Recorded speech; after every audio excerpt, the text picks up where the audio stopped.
I just love this music. The last time we had, I think the bandit came and stole this music. I found it. Remember, I found it, and we are back. Joey T and the Snob. Look who's back. The Doc. Doc in the house. The Doc and the Snob, I think, now. It's no longer Joey T.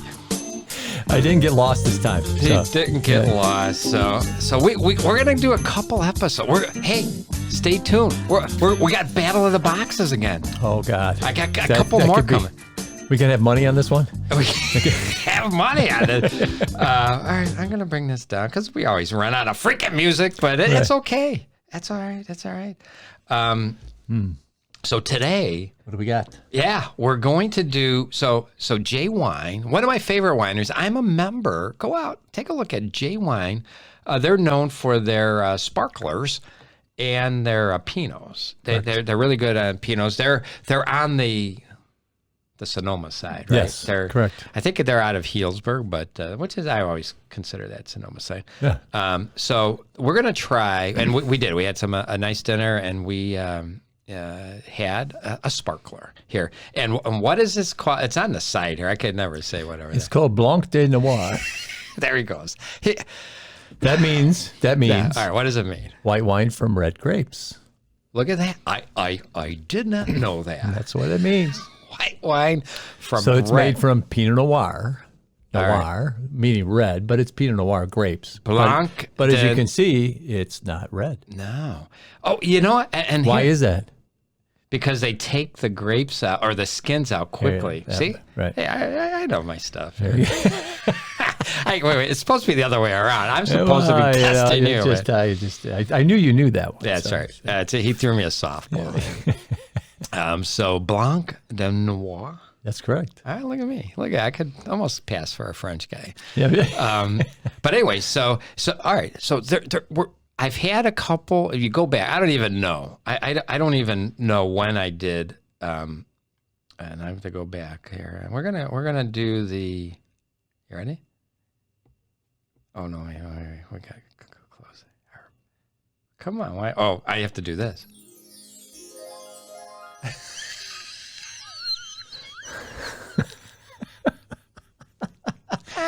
If you think back, Joey T alone did a thing on champagne and how to open it, right? A little here, no charge. No charge. There's no cost in this one, right? And this is how you make money off your friends. How many twists? What do you got? 6. 6 half twists when you 6 open half up. twists, and then you're off. Right. And then, what's the key? How do you?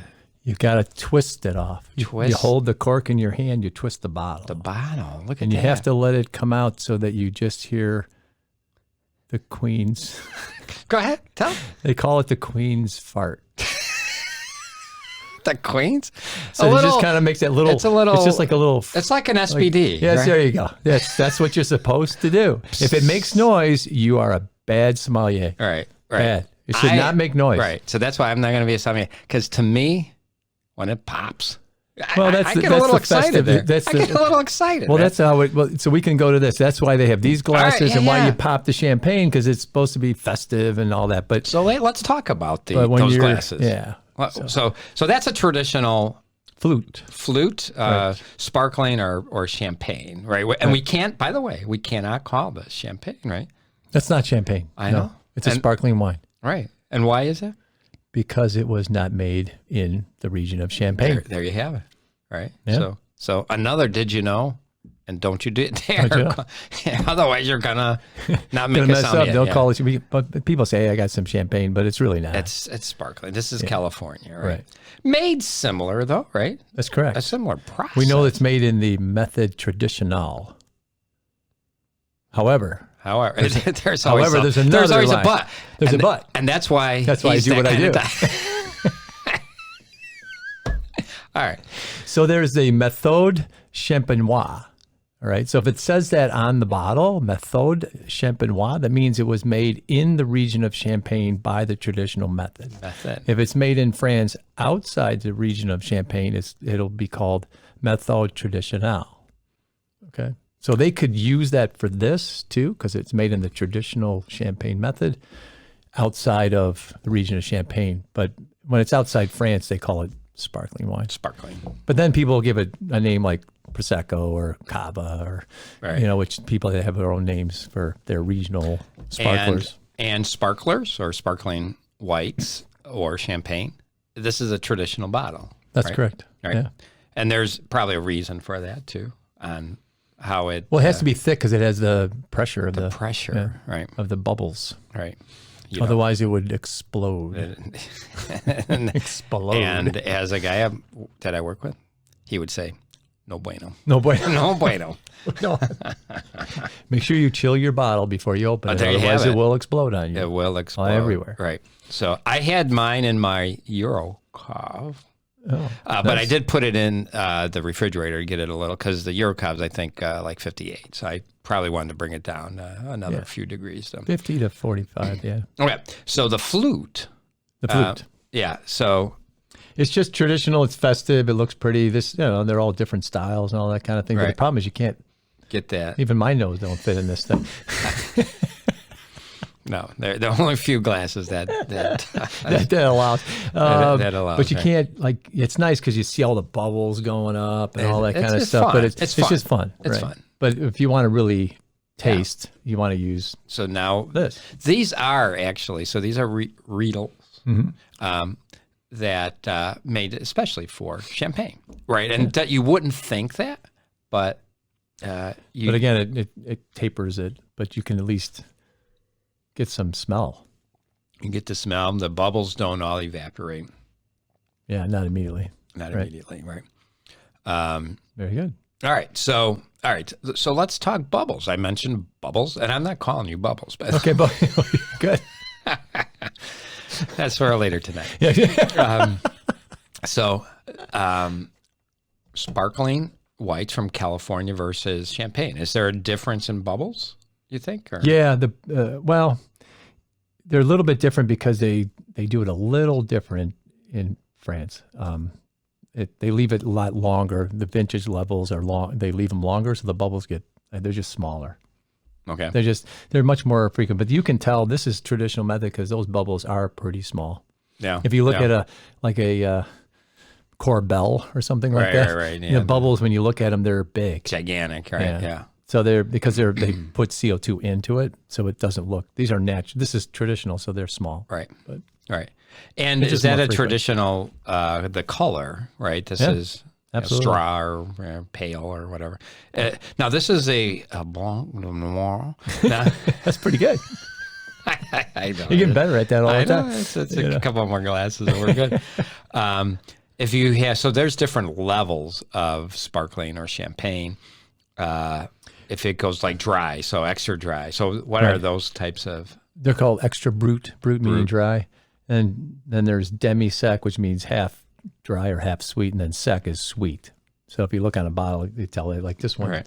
There was another one we had said XB for extra brut. So that's extra dry then. Right. So what they do is after they ferment the bubbles, after they get rid of the yeast, they pour in a dosage, which has a certain amount of wine with sugar, and they have the ability to put as much sugar or not that they want. And that's how it becomes sec, demi-sec. Correct. So they can, it's a method of how they want to make that. So some, they can have different cuvées, as we saw. Cuvée. Which will mean you have to look at that. Some will be drier or less. You should look or talk to someone or look online. You can find out which it is. And and if you're interested, again, get outside your box. There's no wrong or right answer here.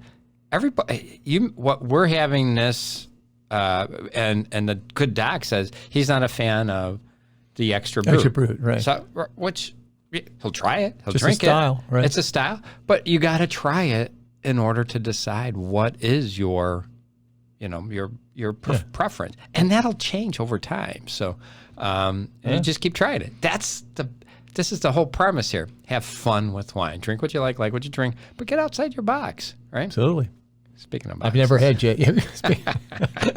We'll be having a couple of those. But I've never had J sparklers before. Yeah. I'm belong to the wine club. I think we have 1 or 2 more left in there, so I'll be getting another batch in September. So look forward to that. So we taste this or not? Oh yeah. I forgot. No, yeah. Let's do it.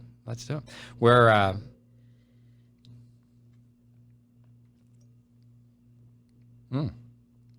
So you still got the bubbles. Very nice. Again, this is the Pinot Noir grape.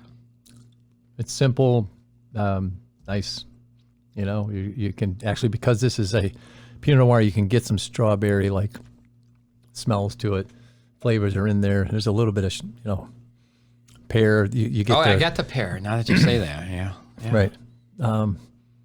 It's not California sparklers don't seem to have that bready yeasty. They don't leave the yeast in the bottle as long as they do in France. So otherwise you get like a brioche smell and taste. Brioche. Yeah. What's the lees when they say lees? These are the dead yeast. The yeast. Is that it that they So scrape they take off the bottle and how they ferment and they ferment the wine in the bottle. That's what produces the bubbles in the bottle, and they leave them. And how long they leave those yeast, they give those flavors into the wine. So the longer you leave it, the more bread-like, brioche bread-like flavors you'll get. And I've seen, like this is 2018, but we've seen NV. Right. And that means...